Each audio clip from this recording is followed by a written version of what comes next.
Hello everyone. तो आज हम स्टार्ट कर रहे हैं next chapter, that is periodic table and periodic properties.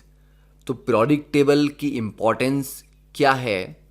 तो अगर जनरल लेवल पे देखा जाए तो डे टू डे लाइफ में केमिस्ट्री स्टूडेंट्स के लिए it is very much important, क्योंकि डिफरेंट डिफरेंट एलिमेंट्स के एटॉमिक नंबर, मास नंबर और उनकी प्रॉपर्टीज़ कैसे रिलेट हम कर सकते हैं आपस में। जैसे कि अगर हम बात करें ग्रुप नंबर 1 की, अल्कली मेटल, तो lithium, sodium, potassium, rubidium, caesium, इन सब की प्रॉपर्टीज सिमिलर हैं।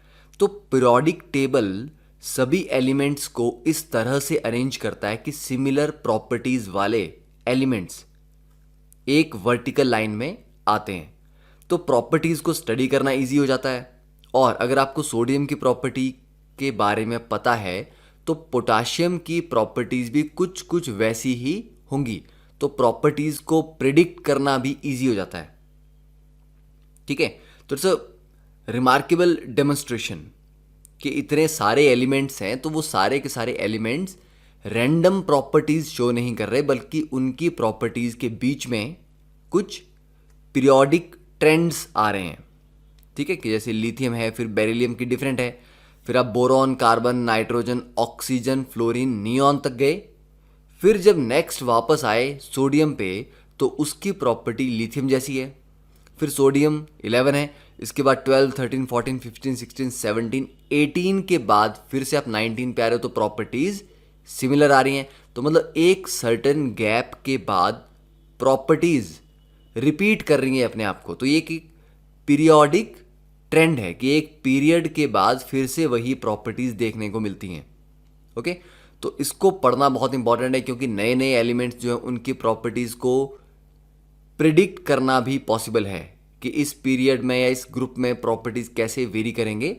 तो वो हम पूरा इस टॉपिक में, इस चैप्टर में समझेंगे कि जब हम लेफ्ट से राइट जाते हैं, देखो दिस एरो कि लेफ्ट से राइट जा रहे हो तो ये क्या होता है? पीरियड। तो पीरियड होता है लेफ्ट से राइट। जैसे कि ये फर्स्ट पीरियड है, फर्स्ट पीरियड में कौन है? हाइड्रोजन और हीलियम। ये सेकंड, दूसरी जो लाइन है, lithium, beryllium, boron, carbon, nitrogen, oxygen, fluorine, neon. तो ये जो सेकंड लाइन है ये सेकंड पीरियड है। ये थर्ड पीरियड है, ये फोर्थ पीरियड, फिफ्थ, सिक्स और सेवन्थ। तो हमारे पीरियोडिक टेबल में हमारे पास 7 पीरियड हैं। तो पीरियड क्या होगा? एक हॉरिजॉन्टल रो। ठीक है, और जो डाउनवर्ड आप मूव करते हैं वर्टिकल रोज को बोलते हैं ग्रुप्स। जैसे कि ये ग्रुप 1 है, लिथियम से लेके फ्रांशियम तक। ग्रुप 2 है, बेरिलियम से लेके रेडियम तक। ग्रुप 3 है, स्कैंडियम से लेके एक्टिनियम, और ये आगे फिर कॉन्टिन्यूटी में लैंथेनॉइड्स और एक्टिनॉइड्स हमारे आते हैं। ठीक है, तो वर्टिकल रोज को ग्रुप्स बोलते हैं, हॉरिजॉन्टल रोज को पीरियड्स बोलते हैं। अब ये जो पीरियोडिक टेबल है एनसीईआरटी में दिया हुआ है, यहां पर आप देख सकते हैं कि हर एलिमेंट के साथ उसकी वैलेंस शेल इलेक्ट्रॉनिक कन्फिग्रेशन, ठीक है, जैसे कि लिथियम की valence shell electronic configuration is 2s1, वो मेंशन की है। ऊपर इसका एटॉमिक नंबर मेंशन किया हुआ है। ठीक है, तो you can study these properties directly from this periodic table. फिर रिप्रेजेंटेटिव एलिमेंट्स क्या होते हैं? डी ब्लॉक है, एस ब्लॉक, तो स्टडी करेंगे ऑल दीज कैरेक्टरिस्टिक्स। अब देखो यहां पर मैंने लिखा हुआ है कि 2, 8, 8, 18, 18, 32।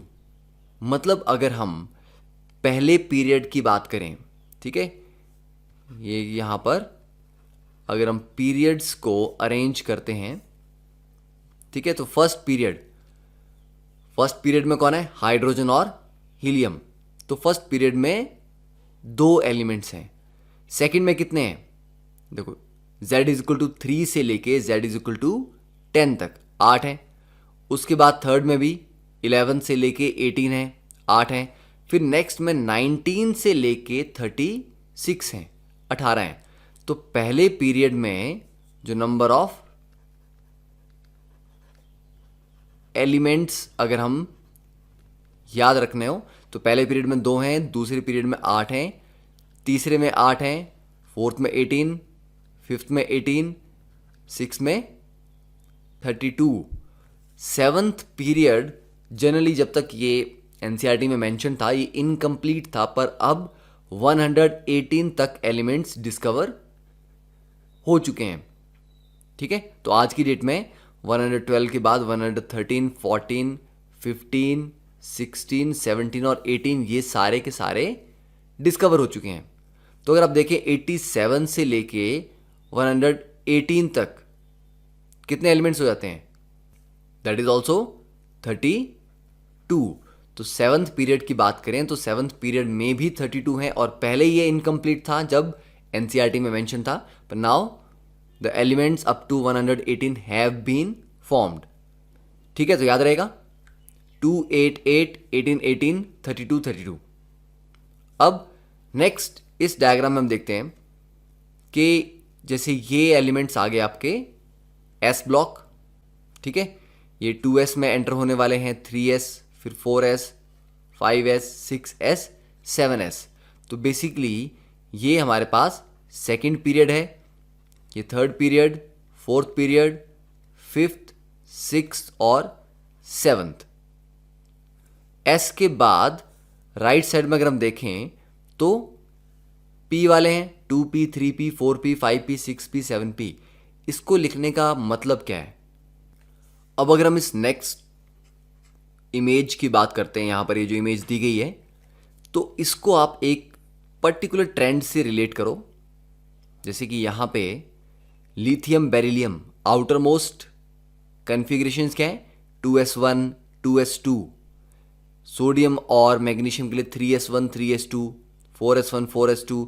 मतलब इन दोनों में लास्ट इलेक्ट्रॉन जो वो सिर्फ s में ही आ रहा है, या तो s में 1 है या s में 2 है। ठीक है, तो ये होता है s ब्लॉक। जब लास्ट इलेक्ट्रॉन एंटर करता है s सब शेल में तो उसको s ब्लॉक बोलते हैं। अब अगर हम राइट मोस्ट यहां देखें 13 से लेके 18 तक, तो लास्ट इलेक्ट्रॉन किसमें? यहाँ 2p1 है, यहाँ का 2p2, 2p3, 2p4, 2p5, 2p6। उसके एग्जैक्टली अगर हम नीचे चलें, जैसे ऑक्सीजन अगर 2p4 है तो जस्ट उसके नीचे सल्फर है वो 3p4 है। मतलब लास्ट जो है वो p4 ही है। ये 2p है तो ये 3p है, फिर 4p है, 5p है। मतलब डाउन द ग्रुप जाने पे लास्ट इलेक्ट्रॉन उसी अरेंजमेंट में होगा पर नेक्स्ट शेल में होगा। जैसे ये सेकंड शेल में है, यहां पर ये थर्ड है। ठीक है, n इज इक्वल टू 3 आ गया, या n इज इक्वल टू 4 आ गया, या n इज इक्वल टू 5 आ गया। ठीक है, तो जब लास्ट इलेक्ट्रॉन p में एंटर करता है तो इसको p ब्लॉक बोलते हैं। तो यहां ये दिया गया है ग्रुप नंबर 13 से 18 तक, इसको क्या कहते हैं? p block. ठीक है, देन ग्रुप नंबर 1 और 2 को मिला के क्या बोलते हैं? This is s block. उसके बीच में, ठीक है, बीच में यहां पे मतलब ग्रुप नंबर 3 से लेके ग्रुप नंबर 12 तक। ठीक है, वर्टिकल कॉलम्स आपको बताया था कि ग्रुप्स होते हैं, तो 3 से लेके 12 तक these jointly are called d block. तो यहां पर जो लास्ट इलेक्ट्रॉन है वो डी में एंटर करता है। जैसे 3d1, यहां पर 3d2, 3, फिर 5। तो ये 5 क्यों आया ये हम बाद में देखेंगे कि 4 क्यों नहीं आया। फिर 3d8, फिर उसके बाद 10, 9 क्यों नहीं आया। तो ये भी हम स्टडी करेंगे कि ये एनॉमली क्यों होती है, और एटॉमिक स्ट्रक्चर में ऑलरेडी हम ये डिस्कस कर चुके हैं। तो इस इमेज की हम बात कर रहे थे, तो इस इमेज में लेफ्ट में क्या है? एस ब्लॉक है, राइट में पी ब्लॉक है, बीच में डी है, और अगर आप लेंथेनॉइड्स और एक्टिनॉइड जो एफ ब्लॉक है उसको भी साथ में ही लिख दो तो 4f और 5f में एलिमेंट्स आते हैं। ठीक है, अब इसमें इंपॉर्टेंट चीज आपने एक चीज ये नोट करनी कि नया पीरियड, ठीक है, नया पीरियड कौन सा है? This is second period. ठीक है, तो सेकेंड पीरियड में जो एलिमेंट आएगा वो कौन सा आता? सबसे पहले लिथियम। तो लिथियम में लास्ट इलेक्ट्रॉन 2s में एंटर हुआ, 2s के बाद क्या आया? 2p। तो मतलब नया पीरियड जब भी बनेगा सेकेंड से, जब आप थर्ड पीरियड में जाओगे तो वो कहां से स्टार्ट होता है? 3s से। तो मतलब एक नया period, a new period always starts with the entry of its first electron in the, तो a new period जब भी बनेगा it always starts with the entry of its first electron into the s orbital. ठीक है, तो जब 2s में electron enter किया तो वो सेकेंड पीरियड वहां से शुरू हुआ. ठीक है, तो सेकेंड पीरियड का फर्स्ट मेंबर कौन है? लिथियम. थर्ड पीरियड का फर्स्ट मेंबर कौन है? सोडियम. ठीक है, तो हर नया पीरियड एक नए एस सब शेल से स्टार्ट होता है. फोर्थ पीरियड मतलब 4s से स्टार्ट होगा, फिफ्थ पीरियड 5s से स्टार्ट होगा, सिक्स पीरियड 6s से, और सेवन्थ पीरियड 7s से. उसके बाद अगर आप चलो तो ऐसा नहीं है कि फोर्थ पीरियड में 4s के बाद 4p आता है, फिर 4d आता है. s और p सेम होते हैं. देखो, अगर सेकंड पीरियड की बात करें तो सेकंड पीरियड में 2s है और 2p है. थर्ड पीरियड में 3s है तो 3p है. It means in a period shell number of p orbital is same as that of s orbital. तो p और s ऑर्बिटल के जो शेल नंबर है वो सेम होंगे. अगर 3s होगा तो उसी पीरियड में 3p आएगा. पर जब 4s था तो 4s के आगे 3d आया, पर 4p ही है. तो मतलब जो d है 4s में 3d आया, 5s वाले पीरियड में मतलब फिफ्थ पीरियड में 4d है, सिक्स पीरियड में 5d है. तो जब nth पीरियड होगा, जैसे मान लो अगर 8th पीरियड होता तो उसमें 7d होगा. तो d ऑर्बिटल हमेशा एक स्टेप पीछे होंगे. तो d orbital is one less. और f सिक्स पीरियड की बात करें तो सिक्स पीरियड में 4f है, सेवन्थ पीरियड में 5f है. तो मतलब f orbitals are 2 units lesser. ठीक है, तो याद रहेगा कि जो पीरियड होगा वही s सब शेल होगी, वही p होगी. एक कम d होगा और दो कम f होगा. ठीक है, तो ये छोटी सी इंफॉर्मेशन है. हो सकता है आपको पता हो, पर हो सकता है आपको पता ना भी हो.